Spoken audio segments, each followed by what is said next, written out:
For gay men, most cities in Korea have no gay scene or it is very, very small. A few of the major cities like Busan have a small gay scene, but most do not have anything. For foreigners, Seoul has the largest gay scene in the country, and that is pretty much only in Itaewon, in a district called Homo Hill. This is a small hill that has several gay bars and a few dance clubs all together. It is very fun and gay men and women are free to be out. Also, gays are free to have PDA there. The other district in Seoul that is gay-oriented is larger and is called Jungro. This district is a traditional Korean district and only caters to Koreans, although foreigners are welcome there. I would say that the bars there are not very open to having conversations with strangers. This area is very mellow and I would not describe the men there as out and proud. Men are out here, they just aren't overly flamboyant. At the bars in this area, you should order a side dish, as these are typical Korean bars. I have not met any openly gay Koreans. A lot of gay Koreans are either closeted or they are only out with their friends. I have met one man that is out to his family, but that is very rare. Most gay Koreans I have met have said they will never come out to their parents, or not for a very long time. By 35, most Korean men's families expect them to be married, and a lot of gay Koreans will go ahead and marry women because of the pressure from their families to get married. I think most Koreans are open to the idea of dating a foreign man, but most will not unless they speak English well.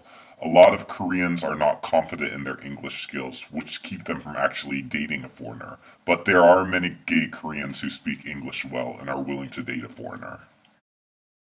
It is relatively easy to date guys in Korea. You can meet guys through other gay friends, but most foreigners meet gay men through apps on smartphones like Grindr or Jack D.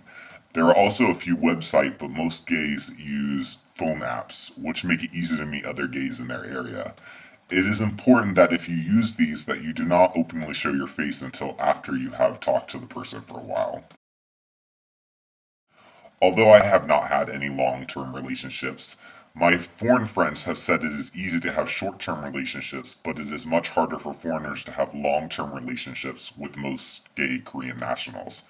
This is because for foreigners who come from countries where they were able to be out, it is very hard for them to date gay Koreans, as most of them have a very closeted mindset. Also, most gay Koreans do live in Seoul. For this reason, many gay Koreans do not want to have a long-distance relationship with men outside of Seoul. Thus, if you do not live in a major city, you will most likely have to go to a major city to meet someone. Sometimes, gender stereotypes are not as clear in Korea as they are in the Western world. For example, pink and purple are not considered effeminate here. Also, most people here are very trendy. They love name brands, and gay and straight men often wear very fitted clothing.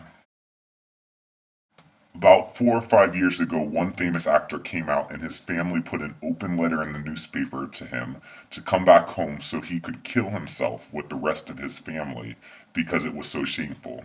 He obviously declined that, but was let go from all of the jobs he had. After a few years, his popularity began to gain and he became very popular again. Also, recently there was a very famous TV soap opera in Korea called Life is Beautiful. It dealt with a modern family who had a gay son. This is a huge step as this show would not have been possible many years ago. This show was very popular in Korea and was so popular that it lasted for 2 seasons, as most dramas here only last for 1 season. The weirdest situation I have had is went on a date here and told them where I worked. They then looked me up on my work website and called me at work. I had to tell him that this was inappropriate and not to do that again. I do not think this is typical, but that just goes to show you have to be very careful about telling people you are flirting with where you work. With all of this being said, you don't have to worry about coming to Korea and having a miserable existence here as a gay man. You can come here and be perfectly happy and still be gay.